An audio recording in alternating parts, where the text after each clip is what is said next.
باب امام بخاری رحمہ اللہ نے گناہوں سے بچنے کو بھی صبر کہتے ہوئے اور عبادت پر اپنے آپ کو جمائے رکھنے کو بھی صبر کہتے ہوئے اور اللہ کی طرف سے جو آزمائشیں آتی ہیں اس پر بھی واویلا نہ کرنے پر بھی صبر کا اطلاق کیا ہے۔ صبر تینوں معنی میں بولا جاتا ہے۔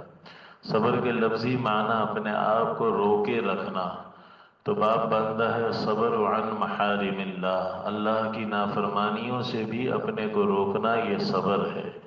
اور قرآن مجید کی جو آیت ہے انما یوفی الصابرون اجرہم بغیر حساب، یہ پیش کی ہے۔ اللہ فرما رہے ہیں صبر کرنے والوں کو بے حساب اجر پورا پورا دیا جائے گا۔ اب اس میں جو لوگ اپنے کو گناہوں سے بچا رہے ہیں انہیں بھی بے حساب اجر ملے گا، جو نیکیوں پر ہمت کر کے جم رہے ہیں انہیں بھی بے حساب اجر ملے گا، اور جو اللہ کی طرف سے آئے ہوئے حالات پر واویلے اور شکوے شکایت سے اپنے کو بچا رہے ہیں انہیں بھی صبر کا اجر ملے گا۔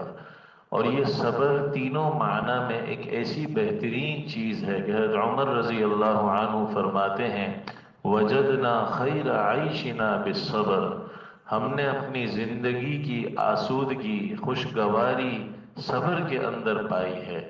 حضرت ابو سعید خدری رضی اللہ عنہ کی روایت پیش کی ہے کہ کچھ انصاری لوگ اللہ کے نبی صلی اللہ علیہ وسلم کی خدمت میں حاضر ہوئے اور انہوں نے کچھ سوال کیا، آپ سے کچھ مانگا، اور جس نے جو مانگا اللہ کے نبی نے ان کو دے دیا، یہاں تک کہ آپ کے پاس جو کچھ تھا وہ سب ختم ہو گیا۔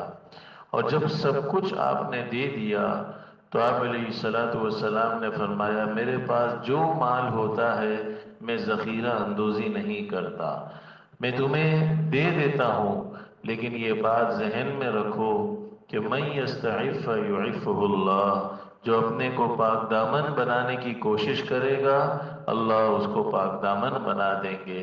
من یتصبر یصبرہ اللہ، جو صبر کی کوشش کرے گا اللہ اس کو صبر کی توفیق نصیب کر دیں گے۔ اور پھر فرمایا جو اپنے آپ کو غنی بنانے کی کوشش کرے گا اور لوگوں سے سوال نہیں کرے گا تو اللہ اس کو غنی بنا دیں گے۔ پھر فرمایا کہ تم کو کوئی نعمت اس سے بہتر اور اس سے زیادہ وسیع نہیں دی گئی کہ اللہ تمہیں صبر کی توفیق عطا فرما دے۔ اور یہ عبادت پر جمنا بھی صبر ہے۔